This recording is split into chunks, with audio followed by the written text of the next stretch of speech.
What's going on, you guys? So I'm going to show you how I utilize a foam roller to work through specific areas of the spine and vertebra that is hypomobile, not getting enough movement, and specifically this kind of foam roller because it's very small, compact, not high up off of the ground, and I can get that spinous process of that vertebra that's hypomobile and set it between the notches and get very specific and identify that area that is not getting enough movement. Now, most foam rollers are very wide and high up off of the ground. They're very broad, so it's also going to contact the ones that are above and below, so they're a little bit too thick. So I'll throw that away and I'll take this small spiky one that I've been using for years, and what I'll do is I'll stick this behind me and place it into the position that I want to identify that segment of the thoracic spine that I'm going to be working through.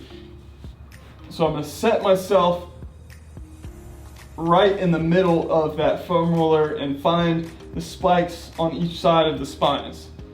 Now once I'm there, I'm going to utilize tension with my hamstrings, sweeping or pulling into the ground, and then block myself with the kettlebells that are to my side.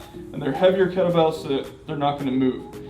Then again, I'll take my yoga block behind my head because most people don't have the endurance to hold their head up, and I will fulcrum over that segment that is not getting enough movement. So you definitely want to be assessed before you do this and make sure that you are identifying the segment that is not getting enough mobility. So once I find that, I'm going to sit there, and just this enough is a good amount of tension over that segment, and then I'll bring the kettlebells back a little bit so I can really block myself. So my ribs are flared right now because I'm in extension over that vertebra. Now I'm going to use the tension to block myself with the kettlebells, and I'm going to try to crunch my way out of this position and sweep my hamstrings against the ground. So I'm just trying to get myself out of this position, except I'm blocking it for the patel's contraction. And you're going to ramp up that tension and hold for 10 seconds. And then after you do that, you're going to stay in that position, and what I do is I just lift the head up off of the ground, off of the yoga block, and then I interlace my fingers to the back of the head, and I'll start contracting the back of my head into my hands. That is for the rails contraction, and you're just resisting that extension. So you're utilizing the spinal erectors to create that contraction back into the hands for 10 seconds. After you do that, you want to passively get yourself into more extension. What I do for that is I actually just drop the head first, and then I start to flare the ribs out just a little bit over that segment that I'm still working through.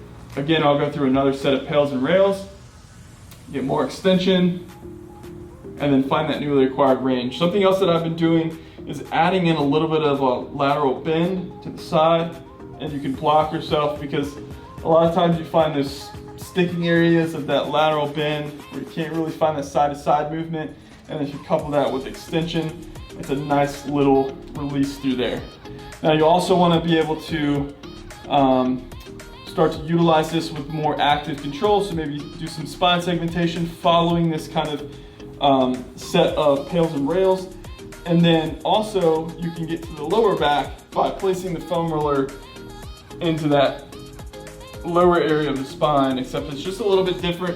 I'm still gonna rest my head, and this one I'm just gonna dump the pelvis or stick it into an anterior pelvic tilt, and then say I'm working on L5S1, I'm gonna contract as if I'm gonna bring the pelvis up, except I'm blocking myself, and then to accentuate a little bit more extension, I'm contracting my back muscles to pull it into more of an anterior pelvic tilt.